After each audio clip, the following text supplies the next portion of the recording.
گھر جا رہے ہو نا گاؤں کہ ہاں لو ایک ساڑی لے جاؤ میری بیوی کو دے دینا.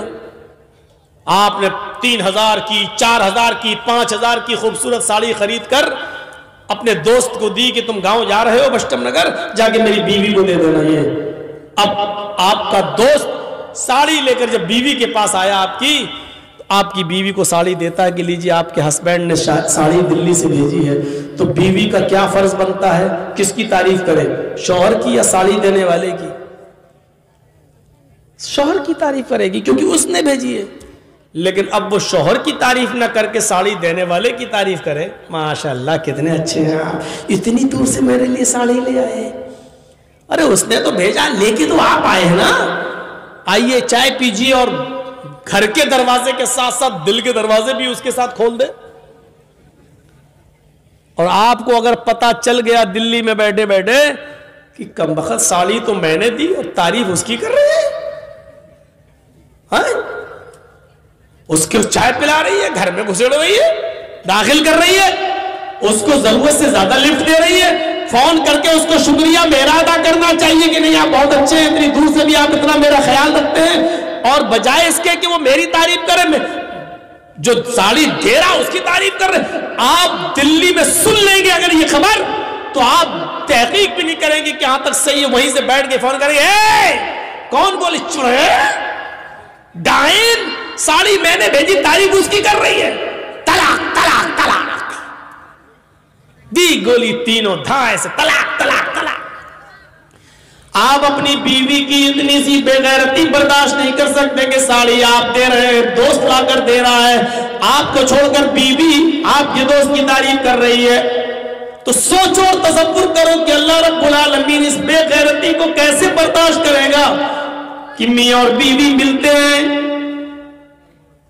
اس قطرے کے اندر اس کو نطفہ ہم بناتے ہیں, مزغہ ہم بناتے ہیں, جمع ہوا خون ہم بناتے ہیں, گوشت کا لوتھڑا ہم بناتے ہیں, ہڈی ہم بناتے ہیں, ہڈی میں گوشت ہم پہناتے ہیں, آنکھیں ہم بناتے ہیں, دماغ ہم بناتے ہیں, کھوپڑی ہم بناتے ہیں, ہڈی ہم بناتے ہیں, انگلی کے پور ہم بناتے ہیں, دماغ میں ہزاروں تاروں کا کنیکشن ڈال کر آنکھوں میں روشنی ہم دیتے ہیں, ان کو ٹیوب لائٹ ہم بناتے ہیں, سوچنے سمجھنے کی صلاحیت ہم دیتے ہیں.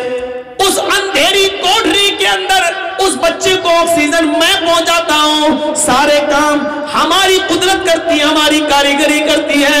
اور 9 مہینے کے بعد جب بچہ ماں کے پیٹ سے باہر آ جائے تو کہہ دو کہ بریلی والے نے دیا, کچھوچا والے نے دیا, پھلواری شریف والے نے دیا, بدایوں والے نے دیا, فلاں نے دیا, فلاں نے دیا, فلاں نے دیا. سوچو سب ہم کریں, سب ہم کریں اور نام ہماری کسی بندے کا لیا جائے. اللہ رب العالمین بھی اس بے غیرتی کو برداشت نہیں کر سکتا. فرمایا لا تشرک باللہ شیئا ان قتلت او حرقت, اللہ کے ساتھ کسی کو شریک مت کرنا, چاہے جلا دیا جائے چاہے ٹکڑے ٹکڑے کر دیا جائے. ولا تعقن والدیک وان امراک ان تخرج من اهلک ومالک. دوسری چیز اللہ کے نبی نے فرمائی کہ تم اپنے ماں باپ کا کبھی دل نہ دکھانا, ان کی نافرمانی مت کرنا.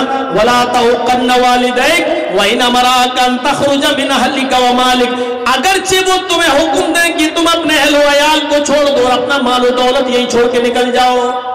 ہم نے جو کمایا, جرجیت صاحب نے جو بھی کمایا اپنی محنت سے کمایا, اور میرے باپ یہ کہے اپنی کمائی یہیں رکھ اور چل نکل ہمارے گھر سے بھگ. اس کے باوجود ہمیں اپنے ماں باپ کی نافرمانی نہیں کرنا ہے.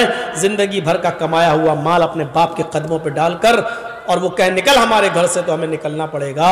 وَإِنْ أَمَرَاكَ أَن تَخْرُجَ مِنْ أَهْلِكَ وَمَالِكَ, اگرچہ وہ تم دونوں کو وہ دونوں تمہیں حکم دیں. وَإِنْ أَمَرَاكَ, اگرچہ وہ دونوں یعنی ماں اور باپ دونوں تمہیں حکم دیں کہ تم نکلو, اپنے اہل و عیال کو چھوڑ دو, اپنی بیوی کو طلاق دو یا اور اپنے مال و دولت کو چھوڑ دو اور جاؤ یہاں سے, تو تمہیں اس کنڈیشن میں بھی اپنے ماں باپ کی نافرمانی نہیں کرنا ہے. حضرت ابراہیم علیہ السلام جب اپنے بیٹے اسماعیل سے ملنے گئے تو کیا کہا تھا؟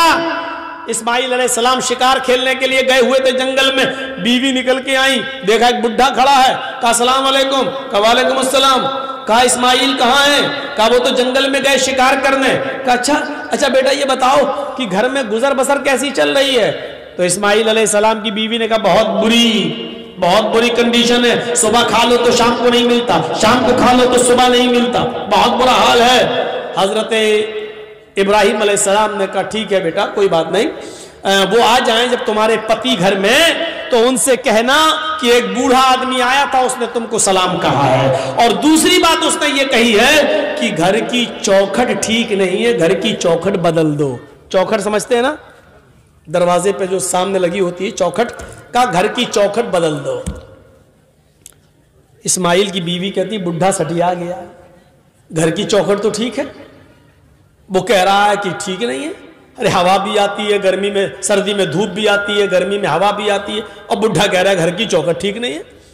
شام کو اسماعیل علیہ السلام جب گھر پہ آئے تو پوچھا، بیوی نے کہا کوئی بڈھا آیا تھا، کہا اچھا، انہوں نے سلام کہا۔ اسماعیل سمجھ گئے کہ ہاں یہ میرے باپ، اچھا سلام کہا، کہاں، اچھا اور کیا کہا؟ اور کیا وہ بڈھا تھا سٹیا گیا، اس کا دماغ خراب ہو گیا تھا۔ کہا نہیں بتاؤ تو کیا کہا اس نے؟ اس نے کہا گھر کی چوکھٹ ٹھیک نہیں ہے، اپنے پتی سے کہنا، شوہر سے کہنا گھر کی چوکھٹ بدل دو۔ کہا میری بیوی گھر کی چوکھٹ بدلنے کو کہا؟ کہاں، کیوں، کیا کچھ پوچھا تھا اس نے؟ کہا پوچھا تھا گھر میں گزر بسر کیسا چل رہا، تو میں نے بتا دیا بہت برا، صبح کھا لو تو شام کو بھوکی سوتی ہوں، شام کو کھا لو تو صبح بھوکی اٹھتی ہوں، ایک ٹائم کھا لو ایک ٹائم ملتا ہی نہیں ہے، تو جو تھا گھر کا حال وہ بتا دیا۔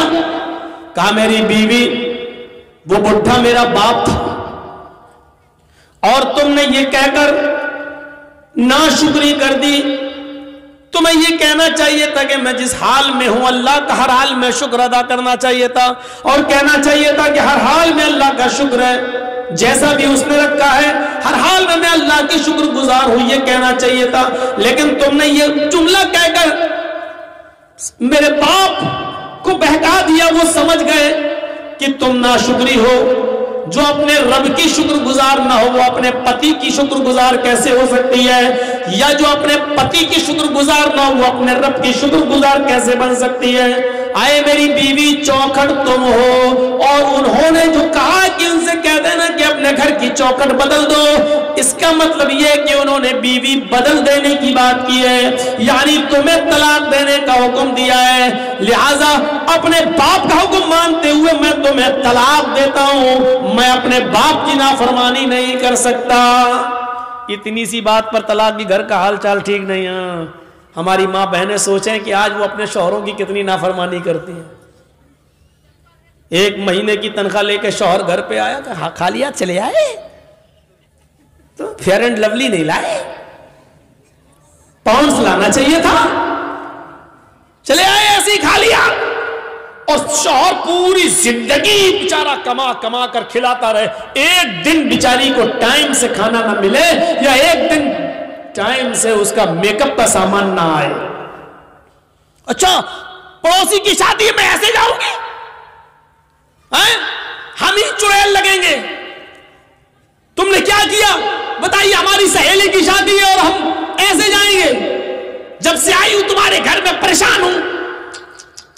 اس شوہر کے دل پہ کیا بیتتی ہے، جبکہ شادی میں تمہیں نئے کپڑے پہن کر جانے کی ضرورت تھی ہی نہیں، کیونکہ نئے کپڑے پہننے کا حق شوہر کے سامنے ہے۔ یہ عورتوں کی پتہ نہیں کون سی عادت ہے، نئے کپڑے اور اچھے کپڑے گھر میں رکھے رہیں گے، گھر میں وہ بھنگن بن کر رہیں گی۔ کبھی جاؤ گھر میں، صبح سے شام تک نوکری کرو اور آفس سے گھر واپس جاؤ تو دیکھو کچن میں گھسی ہوئی ہے، سلوار گھسی ہوئی ہے، برتن مانج رہی ہے، قریب جاؤ تو پسینے کی بدبو آ رہی ہے، جبکہ اس عورت کو معلوم ہے کہ میرا شوہر آفس سے آنے والا ہے، اس کو پہلے سے بند صبر کر تیار رہنا چاہیے، اچھے کپڑے پہن کر تیار رہنا چاہیے۔ گھر میں رہے گی بھنگن بن کر، اور شادی میں جائے گی ہیما مالنی کی اماں بن کر۔ عجیب دستور ہے۔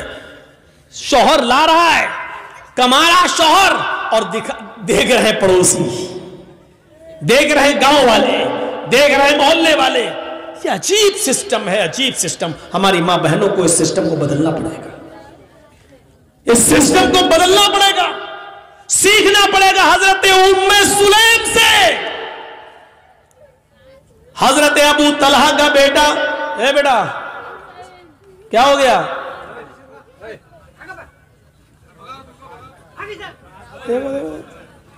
ارے کیا ہوا؟ پیشاب لگ رہا تو جاؤ نا، کہ یہی کرو گے؟ جاؤ جاؤ، شادی ہو گئی تمہاری؟ تب کس لیے جا رہے ہو یار؟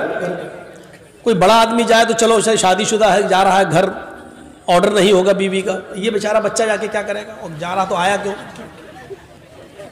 ایک جلسہ میں تو 80 سال کا بڈھا اٹھ کے جانے لگا، ہم نے کہا اب کیا کرو گے چاچا گھر میں جا کر؟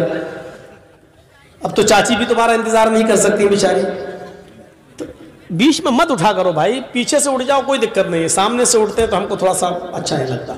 تو یہ ام سلیم کو دیکھیے آپ، ابو طلحہ کا بیٹا ام سلیم کا بیمار رہتا تھا، روزانہ خیر خیریت پوچھتے تھے، ایک دن دیر سے آئے اور بچے کا انتقال ہو گیا۔ سوچئے بچے کا انتقال، میری ماں بہنوں تم اس واقعے کو سنو، یہ تمہارے مطلب کا واقعہ ہے۔ شوہر ذرا دیر سے گھر سے کام سے آئے، تھکے ہوئے تھے، سیدھے روم میں چلے گئے۔ ام سلیم نے محلے کی عورتوں سے کہہ دیا کہ میرے بیٹے کا انتقال ہو گیا، لیکن اس کی خبر میرے پتی کو، میرے شوہر کو میرے علاوہ کوئی دوسرا نہیں دے گا، تم جاؤ میرے گھر میں بھیڑ مت لگاؤ۔ شوہر کو ابھی پتہ نہیں کہ گھر میں میرا بیٹا انتقال کر گیا۔ شوہر عشاء کے بعد گھر میں آئے، گھر میں آتے ہی پوچھا بیوی سے ام سلیم، کہا جی کیا ہوا؟ بیٹا کیسا ہے؟ کہا الحمدللہ، اور دنوں کی بنسبت آج بچے کو بہت آرام ہے۔ آج تو اتنا آرام ہے کہ آج جتنا آرام تو بچے کو کبھی ملا ہی نہیں۔ دیکھیے کتنی خوبصورتی کے ساتھ اپنے شوہر کو یہ پیغام دے دیا۔ اچھا اچھا ٹھیک ہے سونے دو، سو رہا ہے سونے دو، ٹھیک ہے، تب اس کو جگانا ٹھیک نہیں ہے، سو رہا ہے۔ کہا ٹھیک ہے آپ نہا دھو لیجئے، فریش ہو جائیے، میں کھانا لگاتی ہوں۔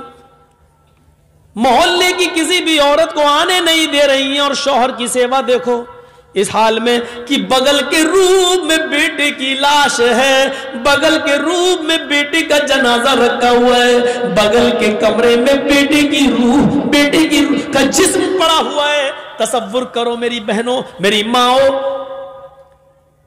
کھانا کھلایا اچھی طریقے سے، شوہر نے کھانا کھایا، ام سلیم بھی اپنے شوہر کے ساتھ کھانا کھا رہی ہیں، اور کھانا کھانے کے بعد ام سلیم نے میک اپ کیا، خوشبو لگائی۔